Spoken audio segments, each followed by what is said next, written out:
that could light a fuse at any time and turn into another full-on brawl. And I'm sure Johnny will win this time. Just kidding.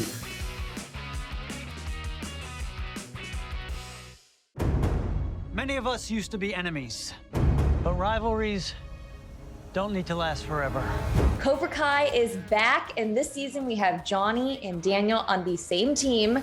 After playing adversaries for more than 35 years, what was it like to finally be on the same side? Oh my gosh, it was, it's so much fun because William and I know each other for forever and have this shorthand that between our characters and as actors, and we play off of that. These two characters are equally as entertaining when they're getting along as when they aren't. And when they're getting along, we yearn for them to butt heads, and when they're butting heads, we just want them to get along. You know they're gonna eventually figure it out, but it's so much fun to watch them fail. There's only one way we're gonna be able to beat. By kicking their asses so hard, they themselves. William, what was your favorite bonding scene between Johnny and Daniel this season? The training scenes, the mutual training scenes. I got a kick out of it. I mean, doing it whack, sanding the floors and painting the bed. It just felt so strange doing it because obviously I watched the movie and now Johnny's doing that. And then, but I think really one of my favorite things is seeing LaRusso at Eagle Fang, just climbing things, walking on coals and, taking balls to the head and then the hockey fight. That was really fun. I think the exchange of, the philosophies of styles, it's great. And it's great for the characters because they're now infused with different perspectives and different tools moving forward. So I would say that was my favorite stuff. Come on, we're gonna get sued here. Sue me for what? Tighten that cord. And we did get to see another showdown between Johnny and between Daniel. I was not expecting to see that in episode 5. And then you guys knock each other out at the same time and it ends in a tie. What was your reaction when you found out that after all these years they face off again and it's a tie? Well, yeah. They keep that up pretty well. The writers are so conscientious and conscious of how to give not the whole meal, but this was pretty much a meal. It's a mid-season kind of moment. And I thought it was really carefully done. William and I worked really hard and we had a little more time than usual. And it pushes all the right buttons in the reasoning and the attack of each other, but it's kind of friendly in a way, and it ends in that there's still no answer, but and then there's this big resolve on then it's the breakup again.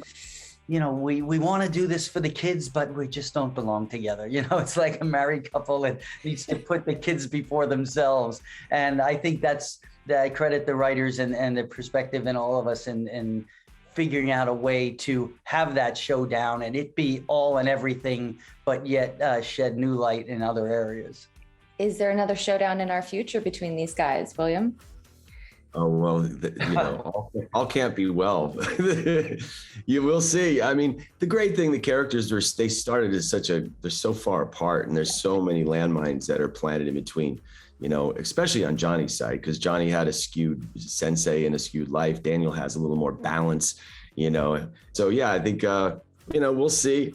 We'll see. But I love where the characters come back full circle in the tournament and acknowledge, especially Johnny acknowledging, his errors and coming together, and they're better together. But they just, people have differences and those get in the way. So that could light a fuse at any time and turn into another full-on brawl. And I'm sure Johnny will win this time.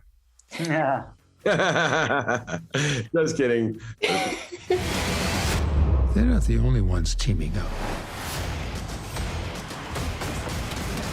This season, we see the incredible Thomas Ian Griffith return as the intense Terry Silver. He did not disappoint. Ralph, what was it like having him back and going face-to-face with someone who tormented your character? Right. That's a great question. Listen, Thomas is, as often has been the case in Cobra Kai through these seasons, anyone who comes back from the original film series brings their A game and then some. It's really been a spectacular journey that I never expected. If you asked me, 5-10 years ago, you're going to be doing a TV show and Thomas Ian Griffith is going to come back and play Terry Silver, and there was no way I would ever say that would have ever happened. I mean, it's interesting. I'll say some of the maybe shortcomings of Karate Kid 3 are now the fruits that we get to bear in season 4.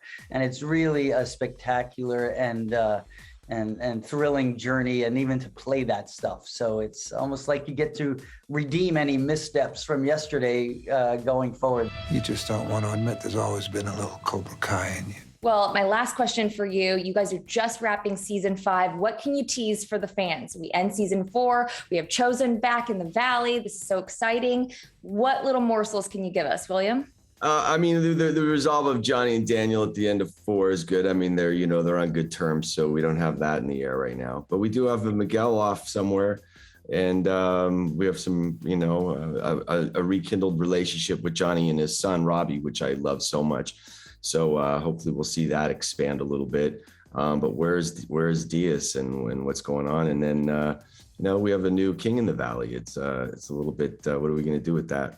And I'll put that on the Russo shoulders. Yeah. Okay. So I think there is. I mean, those points are all well spoken. I think also, Chosen, the big cliffhanger moment.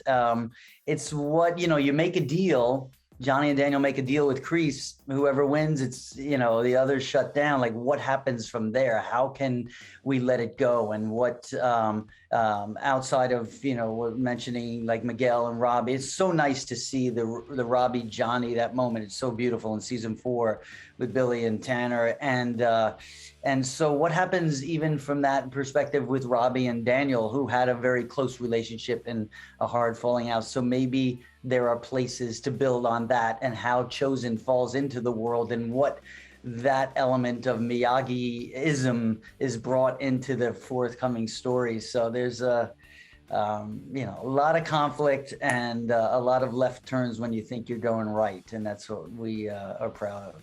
Have the Man Boys filled you in on the whole mortal enemy karate dojo battling for the soul of the valley thing?